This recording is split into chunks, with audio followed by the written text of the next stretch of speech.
ہمارا پچھلا دروازہ تو بند ہے، اب تو ہم آگے کی طرف چلیں گے، اور تو ہمارے پاس کوئی راستہ ہے ہی نہیں، اور ہم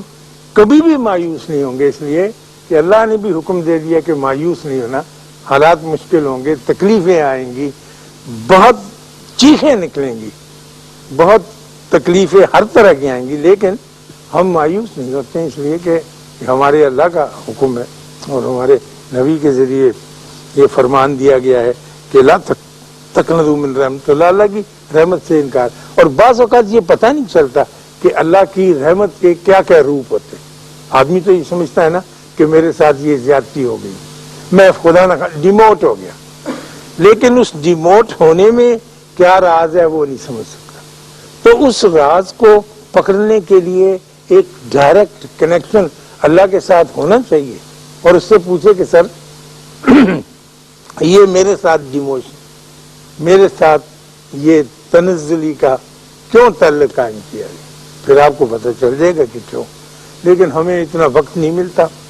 پریشانی میں اتنا گم ہو جاتے ہیں، کبھی بھی یہ ہماری بڑی بدقسمتی ہے۔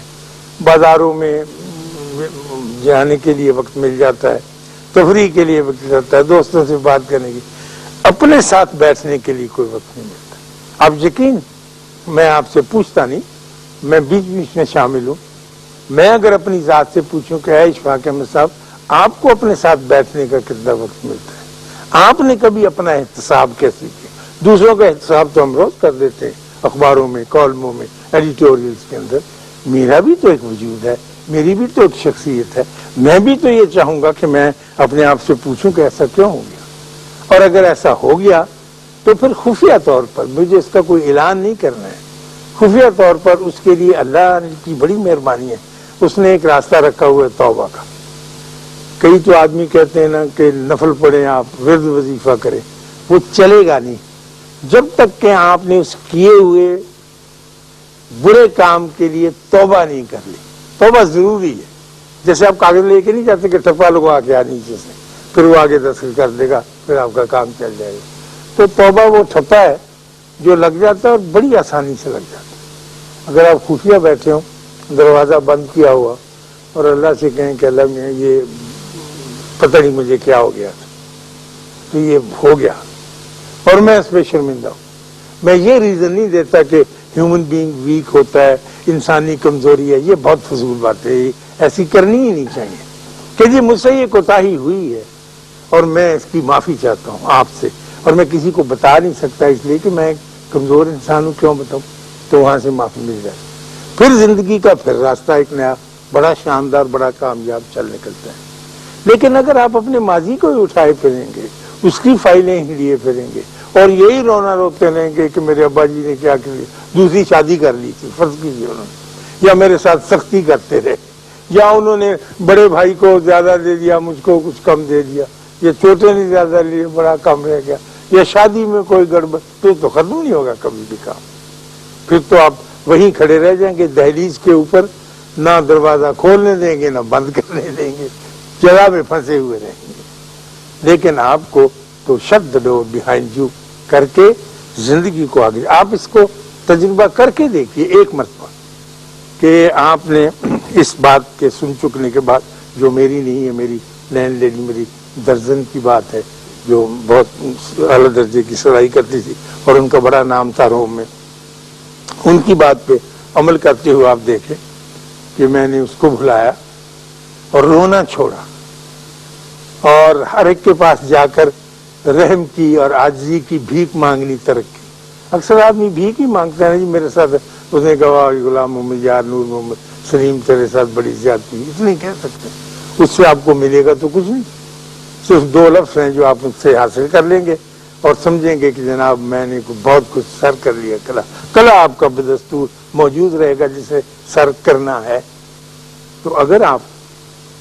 کبھی بھی اتنی تقویت کہیں سے حاصل کر لیں کہ آپ بیٹھ جائیں اور تہیہ کر لیں کہ یہ ساری مشکلات، یہ سارے بل، یہ ساری یوٹیلٹی کے جو اتنے خوفناک، یہ تو آتے ہی رہیں گے، اور یہ تکلیف ساتھ ہے ہی ہے، اور بچے بھی بیمار ہوں گے، بیوی بھی بیمار ہوگی، خاوند کی بھی تکلیف ہوگی، جسمانی عارضے بھی آئیں گے، اور روحانی بھی اور نفسیاتی بھی، ان سب کے ہوتے ہوئے میں اتنا سا وقت نکال کے، جو اکثر کہا کرتا ہوں کہ مغرب کا وقت بڑا بہتر ہوتا ہے، یوں تو سارا ہی وقت اللہ کے ہے، لیکن اس وقت ذرا آدمی آسانی کے ساتھ دو وقت ملتے ہیں نا تو ذرا بہت آسانیاں ہو جاتی، اس وقت بیٹھ کے ضرور اپنی ذات کے ساتھ کچھ گفتگو، اور جب وہ گفتگو ہو چکے تو خفیہ طور پر دروازہ اندر سے چٹکنی لگی ہوئی آپ، پھر وہی گفتگو اپنے اللہ سے کسی بھی زبان میں۔ آپ حیران ہوں گے، اللہ ساری زبانیں سمجھتا ہے، انگریزی میں بات کریں اللہ بہت اچھی طرح سے انگریزی جانتا ہے، اردو، پنجابی، سندھی، کسی میں بھی بات کر لیں، آپ اس سے بات کریں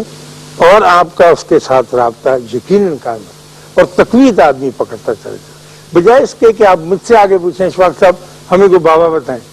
ہم جا کے اس کرتے ہیں تو دعائیں بابے کا کہ میرا کام کر کے دو، ایسے نہیں ہے، آپ خود بابا ہیں۔ میں بار بار آپ کو یقین دلاتا ہوں، آپ نے اپنی طاقت کو جانا ہی نہیں، پہچانا ہی نہیں۔ وہ ہمارے یوگی کہا کرتے ہیں کہ ہاتھی کی طاقت جو ہے وہ سارے جانوروں سے زیادہ ہے، لیکن چونکہ اس کی آنکھیں چھوٹی ہوتی ہیں اس نے اپنے وجود کو پہچانا ہی نہیں، ہاتھی جانتا ہی نہیں میں کتنا بڑا ہوں، چھوٹی چھوٹی آنکھیں ہوتی ہیں۔ تو اس طرح سے ہم سب کی آنکھیں بھی اپنے اعتبار سے چھوٹی ہیں، اور ہم نے اپنی طاقت کو، اپنی صلاحیت کو جانا۔ اللہ میاں نے تو انسان کو بہت عرفہ اور اعلیٰ بنا کر اور مسجود ملائک یعنی فرشتوں کو سجدہ کرنے کے لیے آرڈر دے دیا۔ پھر یہ بات تو یاد رکھنے کی ہے کہ اب جتنی بھی مخلوق نے انسان کو سجدہ کیا تھا وہ اب تک انسان کے ساتھ ویسا ہی نباہ کر رہی ہے، یعنی شجر، حجر، نباتات، جمادات،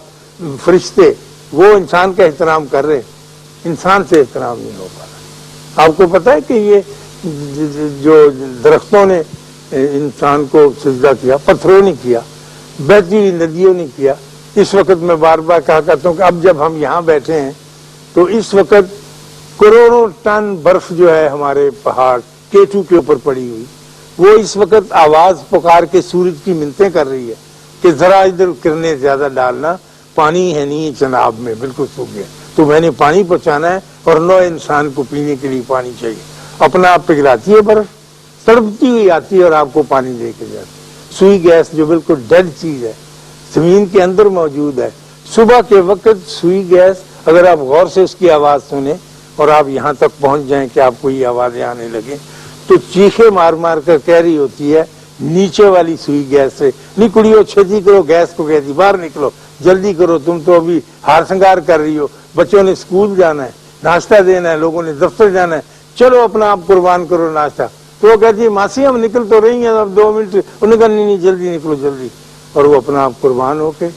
جل بل کے آپ کا ناشتہ، آپ کی روٹی حالی تیار کر لی، کیونکہ سوئی گیس نے ایک دفعہ سجدہ کیا ہوا ہے۔ آپ ساری چیزیں آپ کو پتہ ہے کہ یہ جو ہے آم لے لیں، کوئی پیڑ، سیب اعلیٰ درجے کا ہمارا ناردرن ایریا میں ہوتا ہے، یہ قربان ہو رہا ہے۔ آج تک کسی انور رٹول نے یا کسی سمر بہشت درخت نے اپنا آم چوب کے نہیں دیکھا، خود بھی تو کھا سکتے، دیکھو نا ہم جیسے انسان اب خود کرتے ہیں، اپنا لگو کے رکھتے ہیں، ہر چیز چھپا کے رکھتے ہیں۔ وہ درخت یہی پکار پکار کہتا ہے کہ جی ادھر سے میرا پھل اتارو جی، یہ بلوچستان ضرور بھیجنا، وہ لوگوں کو آم کم ملتا ہے، سارا کچھ ہی اپنا قربان کیے چلا جاتا، صرف اس وجہ سے کہ اس کا رابطہ اپنے اللہ کے ساتھ، اور وہ خوش ہے۔ اور آج تک کسی درخت نے یہ نہیں کہا کہ ہماری بھی کوئی زندگی ہے جی، جب سے گڑے ہوئے ہیں وہیں کھڑے ہیں، نہ کبھی اکاڑے گئے، نہ ہم نے دیکھا ملتان سے آگے نکلے ہی نہیں، یہ تو فضول زندگی ہے۔ میرا پوتا کہتا ہے دادا بہت ممکن ہے کہ وہ بیچارہ ہماری طرح سے روتا ہو، اخبار چونکہ نہیں چھاپتا تو اخبار پریشان ہوتا ہوگا درخت۔ میں نے کہا نہیں پریشان نہیں ہوتا، وہ خوش ہے، ہوا میں جھومتا ہے۔ کہنے کہ آپ کو کیسے پتا خوش ہے؟ میں کہا وہ خوش اس لیے کہ ہم کو پھل دیتا ہے، جو ناراض ہوگا وہ پھل نہیں دے گا۔ تو میں اگر اپنے گریبان میں منہ ڈال کے دیکھوں، میں جو شفاق احمد ہوں، تو میں پھل نہیں دیتا کسی۔ میرے سارے دوست، ساری مخلوق، سارے آدمی میرے قریب سے گزر جاتے ہیں، نہ میں انور رٹول بن سکا، نہ سمر بہشت بن سکا، نہ میں سوئی گیس بن سکا، نہ میں بہتا ہوا پانی بن سکا، یہ ساری چیزیں دیتی چلی جاتی۔ اللہ آپ کو آسانیاں عطا فرمائے اور آسانیاں تقسیم کرنے کا شرف عطا فرمائے۔ اللہ حافظ۔